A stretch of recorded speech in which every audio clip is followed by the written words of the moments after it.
এইটার ফ্লো রাকসুতে চাকসুতে যদি পড়ে তাহলে ছাত্র সমাজ কিন্তু একটা অন্যরকম চিন্তা করার সুযোগ পাবে। তার সাথে যদি ইসলামী ফোর্স মাঠে নামে পিয়ার পদ্ধতির দাবি নিয়ে এই গল্প ইলেকশনের দিন আসলো কেন? তার আগে জানেন নাই আপনারা?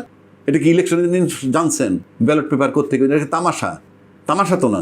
ব্যর্থ হয়েছেন আপনি, গোয়েন্দাগিরিতে ব্যর্থ হয়েছেন। যেমন এটা হলো পিয়ার। তো পিয়ারের পাশাপাশি আরেকটা হচ্ছে যে ইসলামিক দলগুলোর ঐক্য, বা অনেকে বলছে যে সবগুলো দল মানে ঐক্য করবে ইসলামিক দল। আবার আরেকটা কিছু রাজনীতিবিদ এটাও বলতেছে যে এখন সব দল একত্রিত হবে বিএনপিকে ঠেকাও, বা এরকম পরিস্থিতি হতে পারে, কারণ বিএনপির অনেক নেতা ওরা মনে করতেছে যে তারাই ক্ষমতা যাবে, কিন্তু এটা ভাবতেছে না যে সব দল একত্রিত হবে। আপনার কি মনে হয় এটা রাজনীতিবিদদের সিদ্ধান্ত। তবে আপাত দৃষ্টিতে যে মনে হয় ট্রেডিশনালি যেভাবে রাজনীতিতে চলে আসছিল, আজকে রাজনীতিটা সে জায়গায় নাই। আপনি ট্রেডিশনালি বাংলাদেশে এরশাদের বিরুদ্ধে যখন আন্দোলন হয় তখনও ছাত্ররাই আন্দোলন করেছে, সবসময় ছাত্র আন্দোলন করে। সেই মুক্তিযুদ্ধ তখনও কিন্তু ছাত্ররা বুকের তাজা রক্ত ঢেলে দিছে। তার মানে শুধু ছাত্র না, দলমত নির্বিশেষে সবাই যায়। কিন্তু ছাত্র আন্দোলন করার পর যখন ক্ষমতা যাওয়ার পালা হয়েছে, তখন আমাদের মতো চুল পাকা রাজনীতিবিদরা তাদেরকে ধোকা দিচ্ছে যে তোমরা এখন যাও বাসায় লেখাপড়া করো, আমরা রাজনীতি করি। ওগুলো ছাত্ররা সহজ সরল বিশ্বাসে মেনে নিছে। কিন্তু জুলাই মাসে সেটা মানে নাই, ওই অতীত অভিজ্ঞতার আলোকে যে ছাত্রদেরকে বাড়িতে পাঠাই দিয়ে তারপর দে এনজয় দেয়ার লাইফ, ওইটা মানে নাই। না মানায় একটু রাজনীতির ভিতরে চিন্তাধারার পরিবর্তন আসছে। আর সবচেয়ে স্ট্রেঞ্জ ব্যাপার হচ্ছে যে যারাই আন্দোলন যেভাবেই করুক, সবাই দলমত নির্বিশেষে বলতেছে আন্দোলনের দাবিদার। কিন্তু আপনি আন্দোলনের দাবিদার হইতে পারবেন কি পারবেন না সেটা বিবেচনায় নেবে কিন্তু ভোটাররা। মানে আপনি জুলাই আন্দোলনের পক্ষে না বিপক্ষে সেটা বিবেচনা করবে কে? ভোটার। এবং সামনে যে কোনো নির্বাচনই হোক না কেন, জুলাই আন্দোলনের পক্ষের শক্তির পক্ষে পাল্লাটা ভারী হবে। এটার জন্য আপনার ডাকসু আর জাকসু নির্বাচনটা যদি দেখেন, যেখানে ছাত্রলীগ আর যুবলীগ মুখোমুখি হইতো, সেখানে ভাগ্যের পরিহাস ছাত্রদল বনাম শিবির মুখোমুখি হয়েছে এবং সেখানে ব্যাপকভাবে তারা জিতছে। এখন নানান কভারেজ দেয়, এটা কারচুপি হয়েছে, অনিয়ম হয়েছে, মোছনীয় কালি দিছে, অমোছনীয় কালি দেয় নাই, তো অমুক জায়গায় ব্যালট পেপার ছাপছে। এই গল্প ইলেকশনের দিন আসলো কেন? তার আগে জানেন নাই আপনারা? এটা কি ইলেকশনের দিন জানছেন ব্যালট পেপার করতে গিয়ে? এটা তামাশা, তামাশা তো না। ব্যর্থ হয়েছেন আপনি, গোয়েন্দাগিরিতে ব্যর্থ হয়েছেন। যেমন ডিপ্লোমেসি একটা শব্দ, আরবি ইসলামী ভাষাকে হেকমত একটা শব্দ, বাংলায় কয় কৌশল, ইংরেজিতে বলে ট্রিক্স, সব মিলে পলিটিক্স। সুতরাং জাকসু নির্বাচনে তারা কৌশল অ্যাপ্লাই করে বিজয় লাভ করছে। আপনি একদিকে কারচুপি বলেন, আবার একদিকে শুভেচ্ছা জানান, হইল এটা? কারচুপি বললে তো আপনি আন্দোলনে নামবেন, আমরা আবার নির্বাচন চাই, প্রমাণ দিবেন, আবার নির্বাচন চাই, প্রমাণ দিবেন। আপনি এটা কি প্রেমের আলাপ? এটা বুঝলাম, এটা ইউনিভার্সিটি, রাষ্ট্র ওইভাবে চালাবেন। ওই দিন চলে গেছে। এবং এইটার ফ্লো রাকসুতে চাকসুতে যদি পড়ে তাহলে ছাত্র সমাজ কিন্তু একটা অন্যরকম চিন্তা করার সুযোগ পাবে। তার সাথে যদি ইসলামী ফোর্স মাঠে নামে পিয়ার পদ্ধতির দাবি নিয়ে, কথার কথা বলছি, আর ছাত্র সমাজ যদি শিবিরের নিয়ন্ত্রণে থাকে, তাইলে একটা ঝামেলা হইতেও পারে। তবে আমার বিশ্বাস আগামী নির্বাচনে, কারণ যে মায়ের সামনে তার ছেলেটা মারা গেছে, যে মায়ের সামনে তার ছেলের পা কেটে ফেলতে হয়েছে ডাক্তারের কাছে গিয়ে, যে মায়ের সামনে তার চোখ তুলে ফেলতে হয়েছে ডাক্তারের কাছে গিয়ে, নষ্ট হয়েছে কারণে, এটা বাংলাদেশের লোক ভুলবে না, ভোলা উচিত নয়। এবং যদি কেউ ভোলে সে মানুষ না, আর যাই হোক।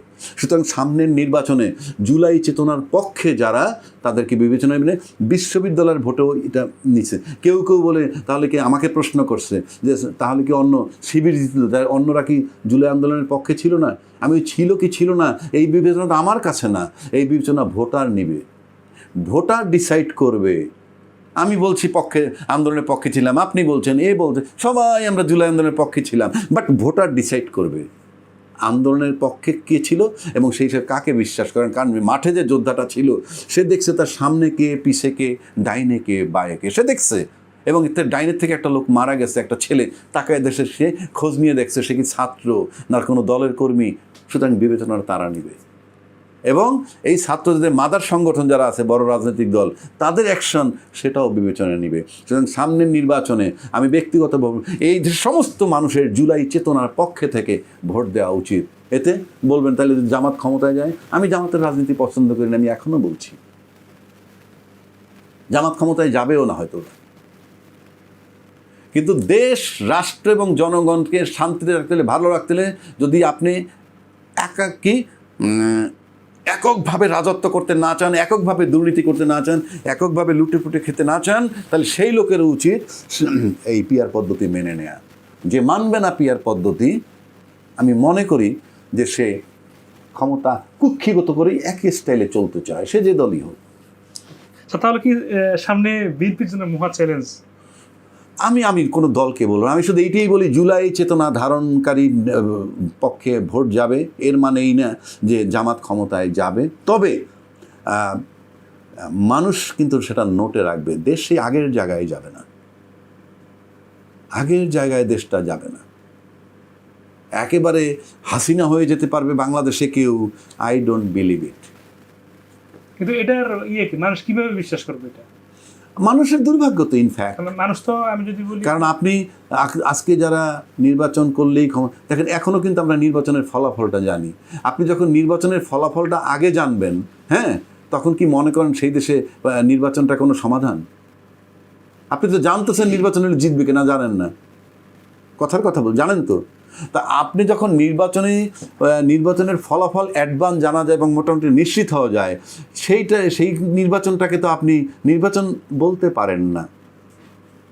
সুতরাং নির্বাচনে ফলাফল কী হবে, কে পাস করবে, কে ফেল করবে, এইটা যখন মানুষের ভিতরে প্রশ্ন না আসবে, নির্বাচনের জন্য অপেক্ষা করতে না, মানে অপেক্ষা করতে হবে যে অপেক্ষা করেই নির্বাচন করেই জানতে পারবো আমরা কে জিতবে কে হারবে। তার আগে যদি আমরা জানতে পারি, সেটা নির্বাচন নয়।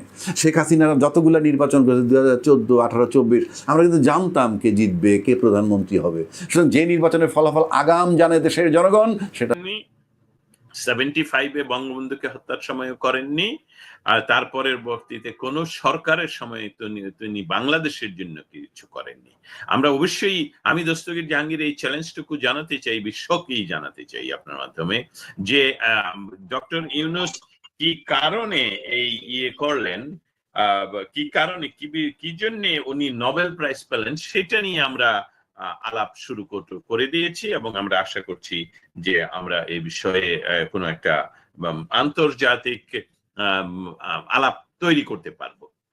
আলাপের অর্থ হলো যাতে করে মানুষ কথা বলেন যে উনি কোন দেশের জন্য, কোন শান্তির জন্য কাজ করলেন, যে তিনি হলেন শান্তিতে নোবেল বিজয়ী। ধন্যবাদ আপনাকে। আপনি সাংবাদিকদের বিষয়টা যখন তুলেছেন, আমি একটু আপনাকে নিউ ইয়র্ক প্রেস ক্লাবে আমরা বাংলাদেশি সাংবাদিকদের একটা সমাবেশ আমরা দেখেছি। সেখানে আমাদের একজন সহকর্মী সুলতানা রহমান, তার প্রতি একটা মারমুখী আচরণ আমরা দেখেছি। আবার ওই ক্লাবের সভাপতি মনোয়ারুল ইসলাম, তাকেও বেশ দায়িত্বশীল ভূমিকায় দেখেছি। এই বিষয়টাকে আপনি কিভাবে দেখেন? আমি অবশ্যই এই বিষয়টা নিয়ে নিজেই আমি প্রতিবাদ করেছি। নট অনলি দ্যাট, দ্য ভয়েসের পক্ষ থেকে আমরা প্রেস বিজ্ঞপ্তি দিয়ে প্রতিবাদ জানিয়েছি। বাংলাদেশে যে মব সৃষ্টি করে সংবাদপত্রের স্বাধীনতা, গণমাধ্যমের স্বাধীনতা, তথাপি একজন সংবাদ কর্মীর উপর যে মব করা হচ্ছে, সেটা এটার এক্সটেনশন হলো তাদের যেহেতু কোনো বিচার হচ্ছে না, বাংলাদেশে তারা ধরাকে সরাজ্ঞান করছে, এবং এই ডক্টর ইউনূস একজন অসাংবিধানিক সরকারের প্রধান হিসাবে এখানে অনেকটাই পাইরেটসদের মতন অবস্থায় উনি সকল দলের সকলকে জনগণের টাকায় বিজনেস ক্লাসে নিয়ে এসে এই মবকে উনি এখানেও প্রেস ক্লাবে প্রদর্শন করেছেন। আপনি যে প্রশ্নটা করেছেন, আপনি নামগুলো বলেছেন, এই আপনার সাথে কথা বলার কিছুক্ষণ আগেও সুলতানের সাথে আমার কথা হয়েছে, সে খুবই অসুস্থ হয়ে পড়েছে। এই ট্রাউমার ভিতর দিয়ে সে খুবই অসুস্থ অবস্থায় সে এখন আছে। আর আপনি দেখেছেন যে একজন নারীর প্রতি যে আক্রমণ, যে ভাষার প্রয়োগ, সেটা আমরা সারা জীবনের সংবাদকর্মী হিসেবে আমরা কখনোই দেখিনি। যতই যে কোনো সংবাদকর্মী বলুক যে আমি নিরপেক্ষ, আসলে সে কেউ নিরপেক্ষ নয়। এবং আমাদের সহকর্মী তিনি বলেছেন যে বাংলাদেশে সংবাদ কর্মীদের স্বাধীনতা নেই, জেলে আছে, সবগুলো বলাতে তাকে যে আক্রমণ করা হয়েছে তার তীব্র নিন্দা জানাই। এবং এটা আসলে বাংলাদেশের ললেসনেসের এক্সটেন্ডেড এই আমাদের আমি বলবো নিউ ইয়র্কে ঘটে গেল। এবং এটা এটা আসলে এটার কোনো প্রেসিডেন্স নেই। এরকম হওয়াটা উচিত কি অনুচিত সেই প্রশ্নে না গিয়ে বলবো যে সমাজটাকে ডক্টর ইউনূস এমন ভাবে নষ্ট করলেন যেটা প্রায় পৌঁছে গেছে বলা যায়। না হলে সংবাদকর্মীরা একে অপরের প্রতি এরকম এবং একজন নারীর প্রতি এরকম আচরণ আমি দেখিনি। অনেক প্রতিযোগিতা দেখেছি, অনেক ক্রিটিসাইজ দেখেছি, হিংসা প্রতিহিংসা ঈর্ষা দেখেছি। আমি প্রফেশনাল ঈর্ষাকে খুব স্বাগত জানাই। আমি ফজলুল বাড়ির চেয়ে বেটার হব, এটাই তো আমার কাজ হওয়া উচিত। কিন্তু যে ঘটনাটা ঘটে গেল এটা সত্যি লজ্জাজনক। সবসময় সুলতানা কিন্তু আমি ফলো করছিলাম, সুলতানা ওই প্রসঙ্গটাই আনলেন যে বাংলাদেশে এতজন সাংবাদিকের বিরুদ্ধে হত্যা মামলা, সাংবাদিক হত্যা করতে পারে না, এই কথাটা বলার কারণেই তার উপর আক্রমণটা শুরু হয়ে গেল। এইটার এই এই এই ঘটনার ফলশ্রুতিতেই আমি জাতিসংঘের সামনে ডক্টর ইউনূসের সম্বন্ধে বলেছি যে doctor Yunus is a Pakistani, go back to Pakistan. এটা ছিল আমার অ্যাক্টিভিজম। এবং এই কথাটা বলাতে যদি আমাদের সহকর্মীদের উপর ভবিষ্যতেও আক্রমণ হয়, তাহলে আমি কথা দিতে পারি যে আমাদের সম্মিলিতভাবে পৃথিবীর যে কোনো জায়গা থেকে আমরা এর তীব্র শুধু নিন্দা করেই শেষ করব না, আমরা এর বিরুদ্ধে প্রতিরোধ গড়ে তুলবো। আমরা আমাদের রাইটস জানি এবং আমাদের রাইটসকে প্রতিষ্ঠিত করার উপায়গুলো আমাদের জানা আছে। এবং আমাদের এই সহকর্মীর প্রতি আমাদের সহমর্মিতা রয়ে গেল। আপনি একা নন, আমরা আপনার সাথে আছি। দোসম জাহাঙ্গীর, আপনার মাধ্যমে আমরা জাতিসংঘ সদর দপ্তরের বাইরের প্রতিবাদটা আমরা সরাসরি দেখেছি। অনেক অংশগ্রহণ ছিল, রাজনৈতিক পক্ষ বিপক্ষ ছিল। এই যে বাইরে যে কথাগুলো বলা হচ্ছে, এই কথাগুলা কোন প্রক্রিয়ায় কি জাতিসংঘের অধিবেশনে পৌঁছেছে আপনি মনে করেন, বা পৌঁছানোর চেষ্টা ছিল? বহু এটা আমার ছিল পুরাতন একটি প্রশ্ন, অনেক দিনের প্রশ্ন, যে এই যে জাতিসংঘের সামনে, হোয়াইট হাউসের সামনে, স্টেট ডিপার্টমেন্টের সামনে, সিএনএন এর সামনে, সেই জন্য ইয়েটা আমি যেটা বলছি যে এসবগুলো তে কোনো রিয়েকশন হয় কিনা, অ্যাকশন হয় কিনা। একটা বিষয় এখন আমি আপনাকে তথ্যটা জানাতে চাই, সেটা হলো যে এই সকল অ্যাক্টিভিজম বা এই সকল আয়োজনের জন্য আগেই ইনফর্ম করতে হয়। দুই জায়গায় ইনফর্ম করতে হয়। প্রথম জায়গাটা হলো লোকাল পুলিশের কাছে, এবং তারা গোয়েন্দা তথ্য রাখে এবং অনেক গোয়েন্দার উপস্থিতি থাকে। তারপর যে জায়গাটা জাতিসংঘের, ওই জায়গাটা এই সময়ে আপনি প্রায় 4-5 ব্লক তারা ব্লক করে রাখে। অতএব ওইখানে আগে পারমিশন তারা জাতিসংঘে না জানলে সেখানে আসলে অনেকটাই যাওয়া দুষ্কর হয়ে পড়ে। তাই বলছি যে স্মারক বা অন্য কিছু তাদের হাতে না পৌঁছালেও জাতিসংঘ তারা এই বিষয়টা খুব নজর রাখে এবং তারা মনিটর করে। মনিটরের নজর মনিটর একই হলো, যে তারা এই বিষয়টা তাদের কর্মীদের মাধ্যমে এই বিষয়গুলো সংগ্রহ করে, এবং আমি এই বিষয়ে একটি প্রতিবেদনও তৈরি করছি, ভবিষ্যতে আপনার সাথে শেয়ার করবো। হ্যাঁ, এটা জানা যায়, বোঝা যায়, যে আমি বলতে পারি যে অবশ্যই এটার আছে ইনফ্লুয়েন্স জাতিসংঘের প্রতিটি সদস্য রাষ্ট্রের। আমি এইভাবে বলবো যে ওই সদস্য রাষ্ট্রগুলোর অনেকেই সেই দিকে আসে, দেখতে আসে, ঘুরতে আসে, ওই দেশের সংবাদকর্মীরা আসে, এখানে কি হচ্ছে আমাদেরকে জিজ্ঞেস করে। যেমন কালকে জাপান, চায়না স্পেশালি চায়নার, তারপর ব্রিটেন থেকে সাংবাদিকরা জিজ্ঞেস করছিল।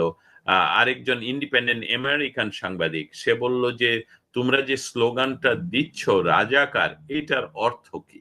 তবে আমরা সেটাকে আবার ব্যাখ্যা করতে হলো। সো এই সার্বিকভাবেই বিরাট ইনফ্লুয়েন্স এটা। আর আপনাকে আমি জানাতে পারি যে জাতিসংঘের সামনে অনেক প্রতি বছরই এরকম কিছু হয়, বাঙালিরা করেন। কিন্তু এইবারের জনসমাবেশ এটা কিন্তু রাজনৈতিক দলীয় কোনো একক সমাবেশ ছিল না। আপনি যদি বলেন যে এটা আওয়ামী লীগের সমাবেশ ছিল, অবশ্যই আওয়ামী লীগের সমাবেশ ছিল। এটা যদি বলেন ছাত্রলীগের, যুবলীগের, মহিলা লীগের, সবারই ছিল। কিন্তু সেই সাথে আমরা ছিলাম ৭১-এর প্রহরী, আমাদের সাথে ছিল অন্যান্য অনেক কালচারাল সংগঠন, অনেক সামাজিক সংগঠন, আমরা নারী নামক একটা সংগঠন এসেছে। তা এই বিষয়গুলোকে দেখা গেল যে তাদের ভেতরে হলো সেই প্রতিরোধের এটাকে আনন্দর কথার চেয়ে মানুষ হেসে খেলে তাদের সাথে একসাথে আমাদের সাথে তাদের কুশল বিনিময় হয়েছে, কিন্তু প্রত্যেকের মনে ছিল একটি দৃঢ় প্রত্যয় যে আমরা এখানে এসেছি বাংলাদেশকে অবমুক্ত করার, মানে বাংলাদেশ এখন তা একটা কি বলবো, এই যে এই ডক্টর ইউনূসকে তো উনি বলেছেন যে কি দৈত্য নাকি পেয়েছেন, তার মানে একটা কৌটার ভিতর উনি ঢুকিয়েছেন বাংলাদেশকে। সো সেখান থেকে মুক্ত করার জন্য মানুষ এইভাবে সমবেত হয়েছে গতকালকে। এমনি আপনি নিয়ে ওয়াশিংটন থেকে এসেছেন, সশরীরে এই আয়োজনটা দেখে, মানুষের সমাবেশ দেখে আপনার কি ভেতরে ইমপ্রেশনটা তৈরি হয়েছে বিষয়টা নিয়ে? চেষ্টা করি কিছু আবেগকে কারণ জানি যে বিষয়টা এত বড়, এত বিশাল, দেশপ্রেমের এত শক্তিশালী প্রদর্শন, এবং সবাই সম্মিলিতভাবে বাংলাদেশের মানুষের উপর যে অত্যাচার হচ্ছে সার্বিক দিক দিয়ে, আমি কোন দিকটা বাদ দিব, অত্যাচার, হত্যা, জেল, জুলুম সমস্ত কিছু নিয়ে তারা যে একা নয়, এই রক্ত যারা দিচ্ছেন, যাদেরকে হত্যা করা হচ্ছে, রেপ করা হচ্ছে, জেলে রাখা হচ্ছে, তারা যে একা নন, এটার একটা দুর্দান্ত প্রদর্শনীর অর্থ হলো যে আমরা যে এখানে জেগে আছি সেটার একটি প্রকাশ কালকে আমি দেখলাম। এবং আমি বলবো যে ৭১-এ যখন স্বাধীনতা যুদ্ধে অংশগ্রহণ করতে পারিনি, কারণ শিশু ছিলাম, কিন্তু আজকে তো আমি শিশু নই। অতএব একজন সৈনিক হিসাবে, বাংলাদেশকে মুক্ত করার সৈনিক হিসাবে আমি নিজকে এটার অংশ হিসাবেই মনে করছি, এবং মনে করার জন্যই মনে করা নয়, যে কালকে যে মানুষের একতাবদ্ধ শক্তি আমি দেখলাম, তাতে এমন উজ্জীবিত এত দেশপ্রেম, যেটা আমাদের যদি কারো ভিতরে এখনো সুপ্ত হয়ে আছে, সেটা বের হয়ে আসছে বলি আমার ধারণা। এবং অনেককেই কালকে আমিও এভাবে দেখেছি যে বাংলাদেশে তাদের প্রত্যেকের পারিবারিক বিষয়গুলো সহ দেশের সমাজের সমস্ত বিষয়গুলো নিয়ে আমরা সেখানে একে অপরের সাথে আলাপ করেছি, এবং ভবিষ্যতে বাংলাদেশকে এই ডক্টর ইউনূসের হাত থেকে মুক্ত না করা পর্যন্ত মনে হয় মানুষগুলো ঘরে ফিরবে না। এটাই আসলে আমার টেক ওয়েজ গতকাল থেকে। কিন্তু সেই সাথে আরেকটা কথা বলি, অস্ট্রেলিয়া থেকে লোক এসেছে, চায়না থেকে বাঙালি এসেছে, চায়না থেকে এখানে যোগদান করার জন্য।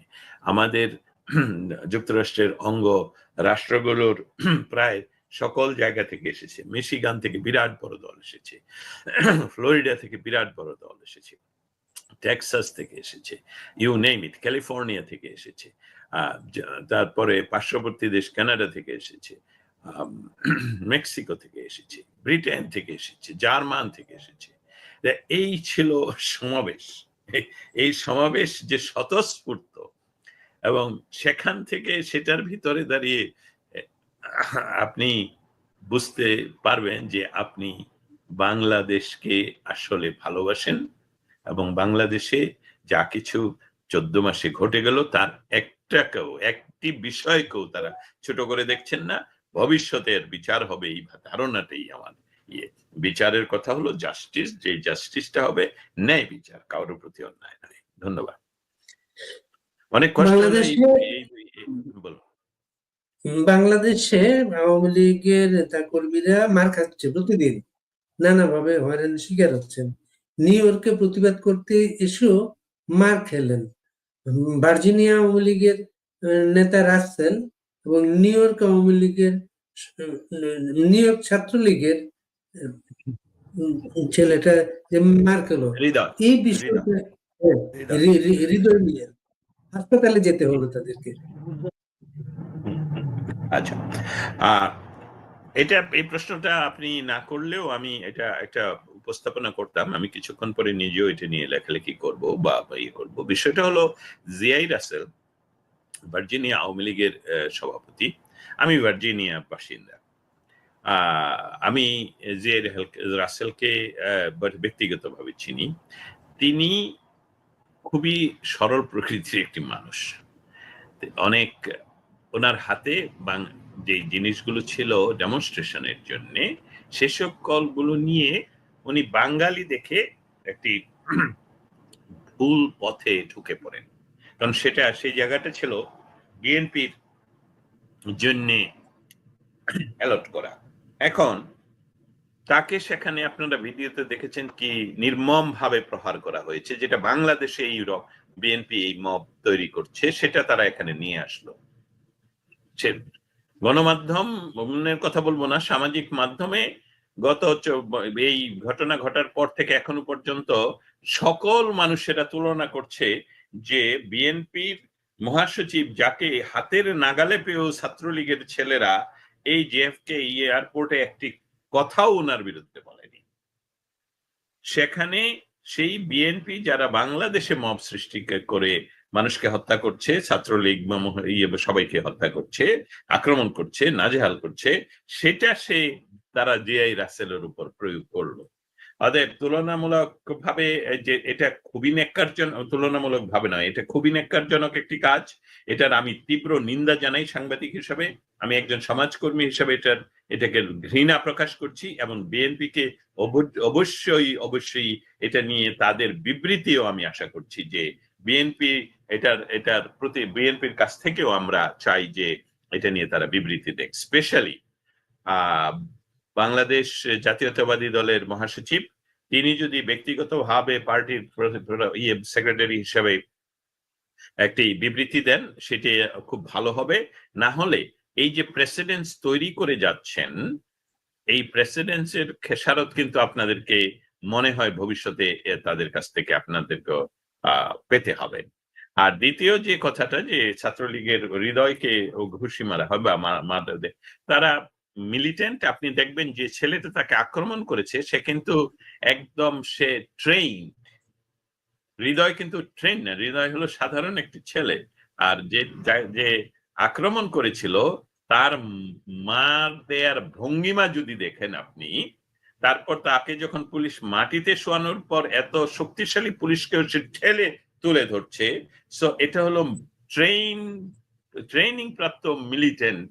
সে আসছেই এখানে তাকে টার্গেট করে একদম একা পেয়ে তাকে আক্রমণ করে, যদি পুলিশ সাথে সাথে তাকে না ধরতে পারতো তাহলে তাকেও হসপিটালে থাকতে হতো। অতএব এই বিচ্ছিন্ন দুটি ঘটনা আবার বিচ্ছিন্ন নয়, মূলত সেখানে ৩,০০০ বাঙালির যে উপস্থিতি বা ৩,৫০০, এই মানুষগুলোর সামনে কিন্তু এই ঘটনাগুলো ঘটেনি, আমরা কিন্তু জানতামও না, আমরা সেখানে ছিলাম। যে তারা এটা বলবো কাপুরুষতার পরিচয় দিয়েছে, কারণ জিআই রাসেলকে আক্রমণ করেছে পেছন থেকে, জিআই রাসেলকে সামনে থেকে আক্রমণ করেনি। এবং জিআই রাসেলকে আক্রমণ করেছে সে ভুলে তাদের জায়গায় চলে গেছে যেখানে বিএনপির অবস্থান। তো তারা বলতেই পারতো বা অন্য কিছু বলতে পারতো যে আপনি তো ভুল জায়গায়, কিন্তু তাকে ফিজিক্যালি আক্রমণ মানে চরম আক্রমণ। সে এখন হসপিটালাইজড, এবং সেই ছেলেটাকে পুলিশ তাকে গ্রেফতার করেছে, সেই মিলিটেন্টকে। এখনো পর্যন্ত আমরা পরবর্তী তথ্যগুলো সংগ্রহ করতে ব্যস্ত আছি। আপনার মাধ্যমে আমি হৃদয়কে আমরা প্রথম পরিচয় আমাদের সাথে, তাকে আমরা এখানে এনেছিলাম, আগামীতেও আনবো। আমরা খুবই ব্যক্তিগতভাবে মর্মাহত হয়েছি ওই ঘটনাটা দেখে। আর দর্শক জাহাঙ্গীর, আপনার তো আলাদা একটা ফ্যান গ্রুপ তৈরি হয়েছে, বিশেষ করে সেফ ডিপার্টমেন্টে সবাই সব কিছু কিন্তু দস্তগীর জাহাঙ্গীর বলবে এমন একটা অ্যাপ্রোচ আছে সবাই। আপনাকে নাম উল্লেখ করে বেশ কিছু বক্তব্য এসেছে, যেমন একজন এডিটর বাংলাদেশ হিরো। দস্তগীর ভাই, আপনি কি জাতিসংঘের কোনো কর্মকর্তার সাথে বাংলাদেশের বর্তমান পরিস্থিতি ও বাংলাদেশের নির্বাচন, আওয়ামী লীগ সহ 14 দল সহ মহাজোটকে বাদ দিয়ে নির্বাচন করতে চায়, ইউনূস এটাকে, এটা নাকি এই বিষয়টাকে আপনি কি তুলে ধরবেন? অসংখ্য ধন্যবাদ এই প্রশ্নটি করার জন্য। এই বিষয়টা আমি বলতে চাচ্ছি যে এটা আমার চলমান কর্মসূচি, চলমান কাজ। আমি সবসময় এই কাজটা করে যাই। যখন জাতিসংঘের সাধারণ পরিষদ থাকে, আমি সবাইকে এই গুমরটা অনেকটা ফাঁক করে দিতে চাই যে জাতিসংঘের সাধারণ পরিষদ বলতেই কিন্তু এখানে একটা একটা উৎসব ভাব, মানে তারা একটা পিকনিকে আসে আর কি। লক্ষ্য করে দেখবেন, নাম হলো জাতিসংঘ, কিন্তু কোনো জাতি কিন্তু এই সংঘের মেম্বার হতে পারে না, রাষ্ট্র কিন্তু মেম্বার হয়। এবং এই শব্দটি সংঘ, এবং সংঘের আমি ইংলিশে আমরা ট্রান্সলেট করে বলি ক্লাব। অতএব এখানে এই মুহূর্তে তারা কেউ কারো কোনো কথা শোনার জন্য এখানে আসেনি, এখানে জাহির করার জন্য এসেছে। যেমন ডক্টর ইউনূস 110 জন মানুষ নিয়ে, তার 2 মেয়ে সহ নিয়ে এখানে, তার মেয়েদেরকে আমি সম্মানের সাথে বলছি যে ওনারা ফটো সেশন করে বেড়াচ্ছেন, ড্রিঙ্ক করে বেড়াচ্ছেন, ক্লাবে যাচ্ছেন, পাবে যাচ্ছেন, এসব করে বেড়াচ্ছেন। আর বাংলাদেশ থেকে যে সহ পৃথিবীর সকল দেশের মানুষেরা আপনাদের জনগণের টাকায় বিজনেস ক্লাসে চড়ে এসেছেন এখানে আড্ডা মারার জন্য, পার্টি করার জন্য। অতএব এই সপ্তাহে এই সকল শোনার কেউ নেই, ব্রিফিং এরও কেউ নেই। তাই এখানে এই হাস্যকর বিষয়টা হলো যে পৃথিবীর সকল দেশের সাংবাদিকরা আসে সংবাদ সংগ্রহ করার জন্য। নাথিং হ্যাপেন হিয়ার, কিছুই হয় না। এখানে দেখবেন যে সবাই তার বক্তৃতা দিবে। সবচেয়ে ভালো বক্তৃতা দিয়েছেন Donald Trump. I mean it, I mean it. আপনারা যদি এটা পড়েন, আপনারা যদি এটা শুনেন, আমি যতবার এই জাতিসংঘের ভিতর গিয়েছি ততবারই কোনো না কোনো জায়গায় আমি আটকে গিয়েছি, কারণ এটা কাজ করে না, চলে না। এটার ভিতরে সুপার ব্যুরোক্রেসি, বাংলাদেশের ব্যুরোক্রেসির চেয়ে 1000 গুণ বেশি। অতএব হ্যাঁ, উত্তর হলো আমার এটা চলমান কাজ। Thank you. আপনার একটা অনুষ্ঠান আছে, আপনাকে ছেড়ে দিতে হবে, কিন্তু ছাড়ার আগে ওই আপনার একটু আলাপ সম্পর্কিত করি আপনাকে, যে ছবিটা নিয়ে বিতর্ক তৈরি হয়েছে ডোনাল্ড ট্রাম্পের সাথে প্রফেসর ইউনূসের, আপনি এটা কিভাবে দেখেন? আমি এখনো পর্যন্ত ছবিটা শুধু দেখলাম। আমি পরখ করার অর্থ হলো যে আমি এটা নিয়ে মন্তব্য অবশ্যই করব, আমি ভেরিফাই করার চেষ্টা করছি। এখানে সন্দেহের অনেকগুলো কারণ দেখা দিয়েছে। একটা হলো প্রথম দর্শনেই মনে হচ্ছে এটা ফটোশপের মাধ্যমে করা বা এআই দিয়ে করা, এটা প্রথম দর্শনের কথা বলছি। দ্বিতীয়টা বলছি যে এখানে ওনার যে টিমের যারা প্রেসের টিম, তাদের সবাইকে নিয়ে আসা হয়েছে। বাংলাদেশে ওনার প্রেসের টিমের একজনও বাকি নেই, সবাই এখানে। অতএব তারা যেই দিন ছবিটা উঠলো সেই দিনই ছবিটা প্রকাশ না করে 4 দিন পরে প্রকাশের কারণটা কি? যেমন আমরা যখন পুলিশে কোনো কিছু রিপোর্ট করি, তখন পুলিশকে বলতে হয় যে তোমার ঘটনাটা 4 দিন আগে ঘটলো, কিন্তু তুমি আজকে আসছো কেন? এই 4 দিন তুমি কোথায় ছিলে, কি করেছিলে? অতএব সন্দেহের তীর এখনো পর্যন্ত এটা ডক্টর ইউনূসের ওই টিম যারা এটাকে ক্রিয়েট করেছে বলে আমরা এখনো ভাবছি। তবে ভেরিফিকেশন আসবে, তারা হয়তো বা আরো অনেক কাজ তারা করেছে এখানে বসে বসে। যেমন এখানে 5 জন গ্রেফতার হয়েছে, এসব করে তারা সবসময় মিথ্যা কথা, কারণ বিষয়টা তারা এখনো মনে করে অ্যানালগে রয়ে গেছে। It's not analogue. আমি যে কথাগুলো এখন যে শব্দগুলো বলছি, আপনারা এই সবগুলো শুধু স্ক্রিনশট নিয়ে এআই কে জিজ্ঞেস করলে বললে দেবে দস্তগির is right or wrong. So তাদের এটা বুঝতে হবে যে তারা যে কোনো কাজ করার যে ট্র্যাক আমরা সবাই বের করতে ফেলতে পারবে, সেটা করাটা অনুচিত হবে। যদি তাই হয় যে এটা এআই দিয়ে তৈরি, তাহলে ডক্টর ইউনূসকে আমি আহ্বান করছি, আপনি শুধু এই একটি কারণে পদত্যাগ করতে পারেন যে আমার টিম যেখানে আমি উপস্থিত ছিলাম না, সেই ছবি তৈরি করে প্রকাশ করার জন্য আমি মনে করি কোনোভাবেই আমি ডক্টর ইউনূস আর ডক্টর ইউনূস নই, অতএব আমি সরে গেলাম। ধন্যবাদ আপনাকে। আমরা শেষ করব। আপনি আপনার যে প্রোগ্রামটা আজকে, যেটা ওটা নিয়ে একটু আমাদেরকে যদি জানাতেন, আপনাদের প্রোগ্রামটা কি উদ্দেশ্য এটা? জি, যে আমি ছোট্ট একটা দ্য ভয়েসের পক্ষ থেকে ছোট্ট একটি সাইডলাইন সেমিনার করছি, বাংলাদেশ ইন ক্রসরোড, বাংলাদেশের ললেসনেস এই সকল, এবং আমাদের সংবাদ কর্মীদের জেল, এই সকল নিয়ে কয়েকজন ডিগনেটরিজদের সাথে আমি আলাপ করি। আমি পরবর্তীতে সমস্ত কিছু আপনাদের সামনে তুলে ধরি। এখানে কারা কারা থাকবেন ডিগনিটারি? ডিগনিটারিজদের মধ্যে আছেন প্রাক্তন পররাষ্ট্রমন্ত্রী আব্দুল মোমেন, থাকবেন ডক্টর নুরুন্নবী, থাকবেন নিঝুম মজুমদার সহ পূর্ণ নেতা জনাব আমির এবং জনাব সাধারণ সম্পাদক জনাব গোলাম পারওয়ার এবং জনাব নায়েবে আমির ডক্টর আবদুল্লাহ তাহের। এর বাইরে আরও জামাতের প্রায় ডজন খানেক গুরুত্বপূর্ণ নেতা আছেন যারা এই সময়টিতে জনগণের সম্মুখে আসছেন। জামাত সেই 2009 সন থেকে আমি টকশো শুরু করি। তো সাধারণত জামাতের লোকজন টকশোতে আসতে চাইতেন না। আমি 2 বার জিল্লুর রহমান সাহেবকে কনভিন্স করে 2 জন অতিথিকে আমি ডেকেছিলাম। মূলত আমার ইন্টারেস্টে একজন ছিলেন জামাতের হামিদুর রহমান আজাদ, তখন সংসদ সদস্য ছিলেন, এবং ওই অনুষ্ঠানের মাধ্যমে তার সঙ্গে আমার একটা ব্যক্তিগত সম্পর্ক স্থাপন হয় এবং সেই সম্পর্কটি এখনও বন্ধুত্বের পর্যায়ে রয়ে গেছে। হামিদুর রহমান আজাদ, ডক্টর হামিদুর রহমান আজাদ। আর একজন হলেন জনাব তাজুল ইসলাম, এখন যে চিফ প্রসিকিউটর রয়েছেন আন্তর্জাতিক ট্রাইব্যুনালের, অপরাধ ট্রাইব্যুনালের।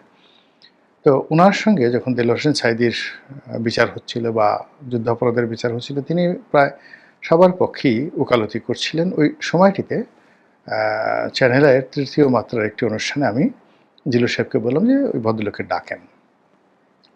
তো ওই সময়টিতে আমার ব্যক্তিগতভাবে জামাতের প্রতি একটা দুর্বলতা ছিল আওয়ামী লীগের অত্যাচার এবং অতি নির্যাতনের কারণে। আমার কাছে মনে হলো যে তারা কথা বলতে পারছেন না, তাদের আদর্শ তারা প্রচার করতে পারছেন না, যদিও ব্যক্তিগতভাবে জামাতের যে ধর্মতত্ত্ব, থিওলজি, ওহাবিবাদ, তারপরে মওদুদিবাদ, এই বিষয়গুলোর সঙ্গে আমার দ্বিমত রয়েছে। আমি ইসলাম বলতে যেটি বুঝি এটা মধ্যপন্থা, যেটিকে অনেক আহলে সুন্নাতাল জামাত বলেন, ঠিক সেই আহলে সুন্নাতাল জামাতের মতো করে ধর্মকর্ম করা।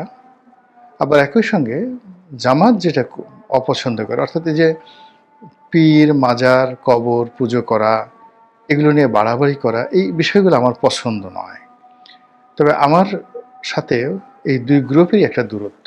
সেই দূরত্বটা হলো জামাত যেভাবে মাজার পূজারীদেরকে, পীর পূজারীদেরকে বা যারা পীরতন্ত্র করেন তাদেরকে ঘৃণা করে, তাদেরকে প্রতিরোধ করতে চায়, তাদেরকে অপদস্থ করতে চায়, এই জায়গাটাতে আমি দ্বিমত পোষণ করি। আবার আহলে সুন্নাতুল জামাতের যারা লোকজন রয়েছেন তাদের একটা ধারণা যে তারা ছাড়া অন্য মতাদর্শে যারা লোকজন তারা ভালো না, অনেকে কাফের, অনেকে ইসলাম থেকে খারিজ হয়ে গেছে।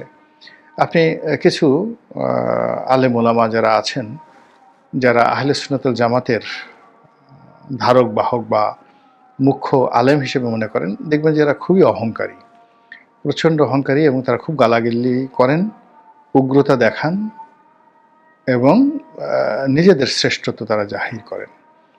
এই লাইনের, অর্থাৎ আহলে সুন্নাতুল জামাত বাংলাদেশে অনেকে প্রতিষ্ঠা করেছেন একটা ধারাবাহিকতা, কিন্তু আমি 80-র দশকের থেকে বেশ কয়েকজন লোককে চিনি যারা এখন যারা আহলে সুন্নাত আছেন, তাদের সবারই উস্তাদ ছিলেন উস্তাদুল আল্লাম।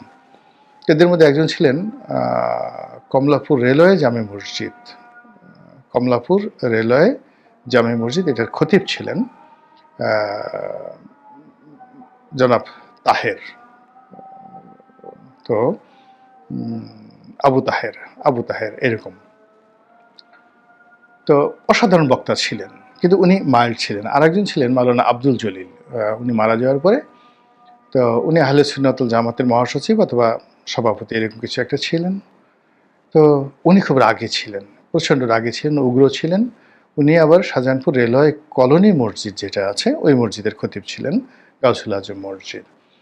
তারপরে চট্টগ্রামে যে আলফালা মসজিদের যিনি খতিব ছিলেন দীর্ঘকালীন সময়, এই ভদ্রলোকও আহলে সুন্নাতুল জামাত করতেন, তার সঙ্গে আমার একটা ভালো সম্পর্ক ছিল।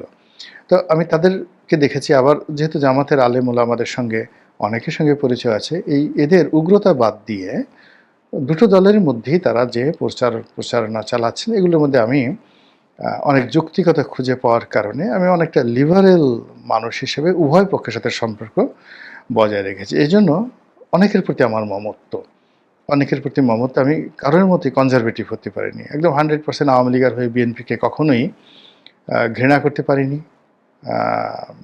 একেবারে আমার শৈশব থেকে কখনো আমি বিএনপিকে ঘৃণা করতে পারিনি। আমি বিএনপির অনেক অনুষ্ঠানে গিয়েছি যখন আমি স্কুলে পড়ি, অনুষ্ঠান হলেই আমি যেতাম। যেমন ঢাকা বিশ্ববিদ্যালয়ে যখন পড়েছি ছাত্রলীগ করতাম, কিন্তু বি চৌধুরী বক্তব্য দিচ্ছেন, আমি শুনতে যেতাম। তারপরে জাতীয় পার্টির মিজানুর রহমান চৌধুরী বা শাহ মোয়াজ্জেম সাহেব বক্তব্য দিচ্ছেন, আমি কিন্তু শুনতে যেতাম। তারপর বিএনপির আব্দুল সালাম তালুকদার অথবা কে এম ওবায়দুর রহমান বক্তব্য দিচ্ছেন, মন্ত্রমুগ্ধের মতো আমি শুনতে যেতাম। আমার মধ্যে কখনো এরকম একেবারে কনজারভেটিভনেস ছিল না। অথবা আওয়ামী লীগের যারা ভালো বক্তব্য দেন তাদেরকে আমি সবসময় একেবারে শৈশব থেকে আমি তাদের বক্তব্য শোনার জন্য বহু মাইল অতিক্রম করে গিয়েছি। এটা আমার একটা, যাকে বলা হয় লিবারেল যে ডেমোক্রেটি, সেই সহনশীলতা রাজনীতির একটা অভ্যাস ছোটকাল থেকে গড়ে উঠেছে। ফলে আওয়ামী লীগ ছেড়ে এসেছি, বিএনপিতে এসেছি, কিন্তু বিএনপিতে আসার পরেও আওয়ামী লীগকে বিএনপির অন্য সব নেতাদের মতো আমি ঘৃণা করতে পারিনি। অথবা অনেক সময় দেখা যাচ্ছে যে নিজের ভার্জিনিটি, সততা প্রমাণ করার জন্য, সতীত্ব প্রমাণ করার জন্য অনেকে খুব বেশি যাকে বলা হয় ওভার অ্যাক্টিং করেন। তো সেটা আমার দ্বারা হয়নি। অনেক হিন্দু বলে হয়ে থাকে যে যারা মুসলমান হয়ে যায় তারা খুব বেশি বেশি গরু খেতে পছন্দ করে। আবার বিএনপির অনেক লোক আওয়ামী লীগে এসে বিএনপিকে খুব গালাগালি করে, আওয়ামী লীগের অনেক লোক বিএনপিতে এসে আওয়ামী লীগকে খুব গালাগালি করে। তো ওই জিনিসটা আমি আসলে কখনো পারিনি, পারবো না, আর পারতে চাইও না। তো সেই দিক থেকে যেটি হলো যে জামাতের যারা লোকজন রয়েছে তাদেরকে ইদানিং আমি কম বেশি সমালোচনা করছি আমার মতো করে। এই কারণে সমালোচনা করছি যে এই দলটি এখন ক্ষমতায় আছে এবং আগামীতে আরও এখন শেয়ার করে, অর্থাৎ বর্তমান ইউনূস সরকারের সঙ্গে শেয়ার করে ক্ষমতায় আছেন। আগামীতে তারা এক্সক্লুসিভলি ভোটে জিতে কৌশলে ডাকসু এবং জাকসুর মতো করে পুরো দেশের রাজনীতি নিয়ন্ত্রণ করতে চান এবং তারপরে তাদের 1, 2, 3, 4 plan A, B, C, D এরকমভাবে তারা এই বাংলাদেশকে নিয়ে 100 বছরের পরিকল্পনা করেন। তো এই অবস্থাতে একজন নেতার যে মিশন থাকা উচিত, ভিশন থাকা উচিত, এই অবস্থাতে একজন নেতার যে ভারিক্যে থাকা উচিত, দুর্ভাগ্যজনক হলেও সত্যি যে জামাতের এই প্রজন্মের যারা এই মুহূর্তে নেতৃত্ব দিচ্ছেন তারা এখন পেরে উঠছেন না। তাদের কথার ম্যাচুরিটি আলী হাসান মুজাহিদি সাহেবের মতো নয়, গোলাম আজম সাহেবের মতো নয়, এমনকি মতিউর রহমান নিজামী, আব্দুল কাদের মোল্লা, কামরুজ্জামান তাদের মতো নন। এবং গত সেই 15 বছর ধরে জামাতের যারা প্রথম সারির নেতা ছিলেন তাদের ফাঁসিতে ঝুলানোর ফলে জামাতের মধ্যে যে একটা মনস্তাত্ত্বিক পরিবর্তন আসে, জামাতের অনেকেই ভয় পেয়ে যায়। 2 নম্বর হলো যে যারা সিনিয়র নেতৃবৃন্দ চলে গেছেন তাদের জায়গায় যারা আসছেন পরবর্তীতে, তারা আসলে এইভাবে পাবলিক মিটিং করার মতো, সাংবাদিক মোকাবেলা করার মতো অভিজ্ঞতা তাদের কখনোই ছিল না। ধরুন আমি যখন 2009-10 সনে একটা বক্তব্য দিয়েছি টেলিভিশনে, সভা সমিতিতে বক্তব্য দিয়েছি, বক্তব্য শুরু করার আগে আমার হাত পা কাঁপতো, মোষ ঘামিয়ে যেত, বক্তব্যের ধারাবাহিকতা থাকতো না। কখনো পরিবেশ পরিস্থিতি আমাকে নিয়ন্ত্রণ করতে, আমি পরিবেশ পরিস্থিতি নিয়ন্ত্রণ করতে পারতাম না। কিন্তু এই কাজগুলো ক্রমাগত করার ফলে এখন এই সময়টিতে এসে যে দক্ষতা এসে গেছে, অভিজ্ঞতা এসে গেছে, পেশাদারিত্ব এসে গেছে, ফলে কি হলো, এই যে আপনাদের সঙ্গে কথা বলছি, টেলিভিশনে কথা বলছি, মঞ্চে কথা বলছি, রাজনৈতিক মঞ্চে কথা বলছি, জনগণের সঙ্গে কথা বলছি, সেখানে কোনো পরিস্থিতি আমাকে নিয়ন্ত্রণ করতে পারে না। আমি আমার মতো করে কথা বলছি, এটা পারি, এটা দীর্ঘদিনের প্র্যাকটিসে এটা হয়ে যায়। কিন্তু এটা 2016 সালে সম্ভব ছিল না, 14-12 সালে সম্ভব ছিল না, এমনকি 2018 সনে এটা সম্ভব ছিল না। প্রতিদিনই আমি কিন্তু শিখছি। তো সেই দিক থেকে জনগণের সামনে কথা বলার জন্য বা আন্তর্জাতিক মিডিয়াতে কথা বলার জন্যে, রাজনৈতিক প্রতিপক্ষের সঙ্গে নেগোসিয়েশন করার জন্য, নিজেদের ক্ষমতা, বৃত্ত এবং বৈভবকে জাস্ট ধামাচাপা দিয়ে তারপর নীতি এবং আদর্শের যে কথা সেগুলো বলতে পারা, এই জিনিসগুলো এখন তারা প্র্যাকটিস করছেন কিন্তু এখনও তারা সফলতার ধারের কাছে যেতে পারেননি। ফলে এই গত 1 বছরে যে আমাদের যারা শীর্ষ নেতৃবৃন্দ রয়েছেন মোরালেস সবাই কিন্তু তাদের নানা রকম কথাবার্তার দ্বারা বিতর্কিত হচ্ছেন। এবং সেই দিক থেকে ডক্টর আবদুল্লাহ তাহের তিনি যেহেতু বেশি কথা বলছেন, বেশি বেশি সব জায়গায় যাচ্ছেন, ফলে তার ভুলের পরিমাণও বেশি হয়ে যাচ্ছে। তিনি বকা খাচ্ছেন, কটু বাক্য শুনছেন, তার সঙ্গে সঙ্গে আবার শিখছেন, বিনয়ের সঙ্গে তিনি শেখার চেষ্টা করছেন এবং অতি সম্প্রতি তিনি আমেরিকাতে গিয়ে অনেকগুলো কাণ্ড ঘটিয়েছেন। প্রায় সব কাণ্ডগুলোই কিন্তু বিতর্ক তৈরি করেছে। প্রথমত তিনি সেখানে গিয়ে আমেরিকাতে গিয়ে আওয়ামী লীগ সম্পর্কে যে বক্তব্য দিয়েছেন এবং দলীয় নেতাকর্মীদের সঙ্গে যে সকল কথাবার্তা বলেছেন, অবস্থার দৃষ্টি মনে হয়েছে যে আওয়ামী লীগের সঙ্গে তার একটা সম্পর্ক আছে, যে আমাদের একটা গোপন আঁতাত সম্পর্ক রয়েছে এবং নিউ ইয়র্কের মাটিতে যা কিছু ঘটেছে এটা জামাত জানতো কি জানতো না সেটা পরের বিষয়, কিন্তু তার সেই বক্তব্য দ্বারা এই ধরনের বিতর্ক কিন্তু হয়েছে এবং হচ্ছে, যেটা আমরা এখন টের পাচ্ছি বা আমরা এখন বলছি। দ্বিতীয়ত তাদের যে অ্যাম্বিশনগুলো, মনের যে সুপ্ত চিন্তা, অনেক সুপ্ত চিন্তা আমাদের রয়েছে কিন্তু আমরা এগুলো বলি না। আপনার জৈবিক সুপ্ত চিন্তা রয়েছে, বুদ্ধিবৃত্তিক চিন্তা রয়েছে, অর্থনৈতিক চিন্তা রয়েছে, যেগুলো অসম্ভব আপনি কল্পনা করেন কিন্তু এগুলো কারো কাছে বলা যায় না। তো তদ্রূপ আমাদের মধ্যে বাংলাদেশে অনেকেই ভারতকে আমরা পছন্দ করি না। আমাদের মধ্যে যে যারা ইসলাম ধর্মাবলম্বী, আমরা কথায় কথায় খুলাফায়ে রাশিদিনের স্বপ্ন দেখি, আব্বাসীয় খেলাফতের গৌরবোজ্জ্বল ভূমিকার যে ইতিহাস সেটা অধ্যয়ন করি এবং স্বপ্ন দেখি, উমাইয়াদের শাসনামল স্মরণ করি, মোহাম্মদ বিন কাসিম, হাজ্জাজ বিন ইউসুফ আমাদের নায়ক, আমরা সেগুলো চিন্তা করি। আমরা খালিদ বিন ওয়ালিদের কথা স্মরণ করলে, গাজী সালাউদ্দিনের কথা স্মরণ করলে, ইউসুফ বিন তাসকিন মরক্কোর শাসক, তার কথা স্মরণ করলে আমাদের গর্বে বুক ভরে যায়। আমাদের দেশে অটোম্যানদের সম্পর্কে আমরা তেমন একটা জানতাম না, কিন্তু বাংলাদেশের দীপ্ত টেলিভিশনে সুলতান সুলেমান কয়েকটি সুলতান সুলেমান, কোসেম এরকম কয়েকটি পর্ব প্রকাশিত হওয়ার পর অটোম্যান ডাইনেস্টি সম্পর্কে আমাদের যে আগ্রহ, উদ্দীপনা এখন তুঙ্গে। আমরা এখন সবাই সুলতান সুলেমান, সুলতান তৃতীয় মুরাদ, সুলতান মেহমেদ যিনি কনস্টান্টিনোপল দখল করেছিলেন, তো আমরা সবাইকে শ্রদ্ধা করি এবং ওইরকম একটা ডাইনেস্টি আমরা তৈরি করতে চাই। এবং সেই ডাইনেস্টি তৈরি করার যে স্বপ্ন, সেই স্বপ্নের কারণে আমরা আবার সেই সুলতানি জমানা, ইলতুৎমিশের জমানাতে, গিয়াসউদ্দিন বলবনের জমানাতে, আলাউদ্দিন খিলজির জমানাতে, দিল্লি কেন্দ্রিক আমরা সেই সময়গুলোকে স্মরণ করি। মুঘল জমানাতে আমরা বাবর থেকে শুরু করে আওরঙ্গজেব পর্যন্ত এই যে স্বর্ণালী সময়, এই সময়টিকে আমরা ওন করতে চাই। আবার আমরা ভারত দখল করতে চাই, আবার আমরা সেখানে মুসলিম শাসন প্রতিষ্ঠা করতে চাই। এটা এই বাংলাদেশে যারা পশ্চিমে মুখ ঘুরান, নামাজ পড়েন কাবামুখী হয়ে, এমন কোনো মানুষ নেই তাদের মনে এই চিন্তাগুলো নেই। কিন্তু এখনকার যে বাস্তব পরিস্থিতি, সেই বাস্তব পরিস্থিতি এই কথাগুলো বলার মতো নয়। আমরা এই কথাগুলো বলা ঝুঁকিপূর্ণ মনে করি, দেশের জন্য, নিজের জন্য, সব দিক থেকে এই কথাগুলো বলা যাচ্ছে না। এবং এটা কতটা রিয়েলিটি আপনি চিন্তা করুন যে মুহাম্মদ রাসূলুল্লাহ সাল্লাল্লাহু আলাইহি ওয়াসাল্লাম যখন মক্কা জয় করলেন, তখন আপনি বুঝতে পারেন যে প্রবল রোমান সম্রাট, পুরো মধ্যপ্রাচ্য তাদের শাসনকর্তা হয় না।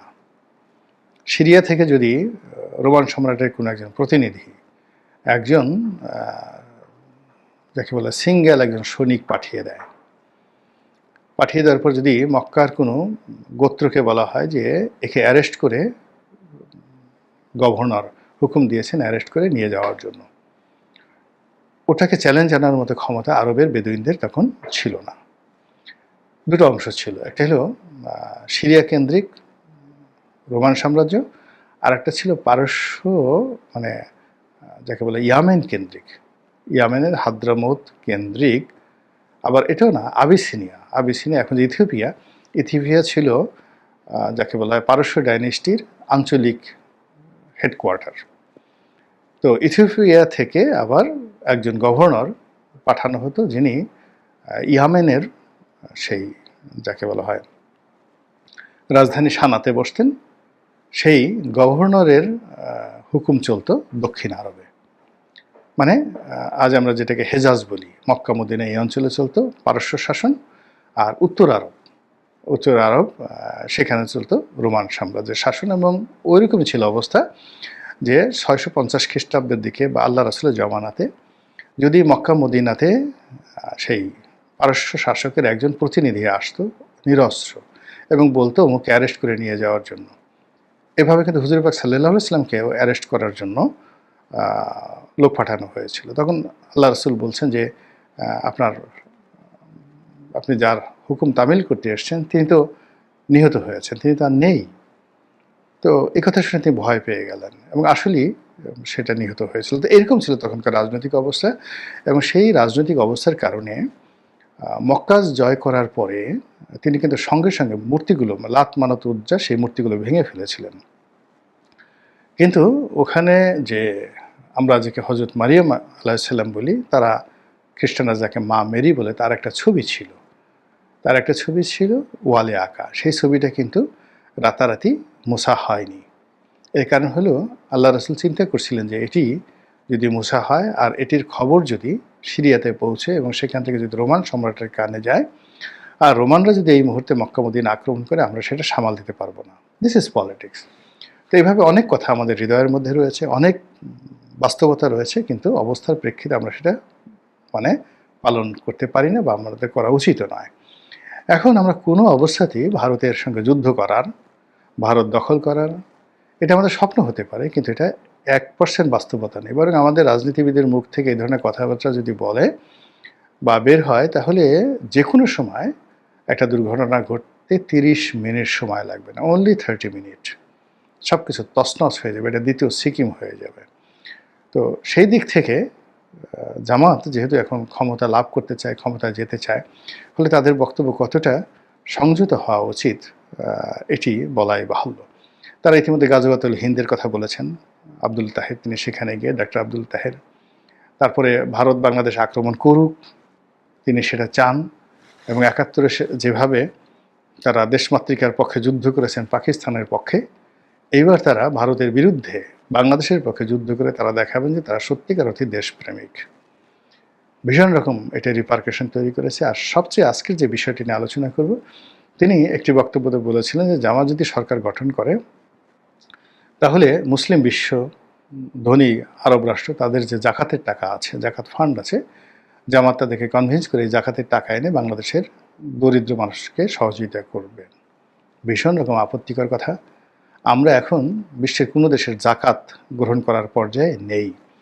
এটি খুবই অবমাননাকর, খুবই অসম্মানের কথা, অমর্যাদাকর, মর্যাদাহানির কথা যে আমরা কেন সেই অন্য মুসলিম কান্ট্রি থেকে জাকাত এনে আমাদের এই দেশে বিতরণ করবে। এমনিতেই বঙ্গবন্ধুর জামানাতে সেই তলাবিহীন ঝুড়ি, বটমলেস বাস্কেট, এই কথা নিয়ে খুব যাকে বলা হয় বিতর্ক হচ্ছিল এবং এখন পর্যন্ত হচ্ছে যে হেনরি কিসিঞ্জার বাংলাদেশকে যে তলাবিহীন ঝুড়ি বলেছিলেন, সেটা বঙ্গবন্ধুর কারণে তলাবিহীন ঝুড়ি তৈরি হয়েছিল, যে যেখানে সারা দুনিয়া মুক্তিযুদ্ধের পর বাংলাদেশকে সহযোগিতা করেছে, কিন্তু সেই সহযোগিতা সরকার কাজে লাগাতে পারেনি।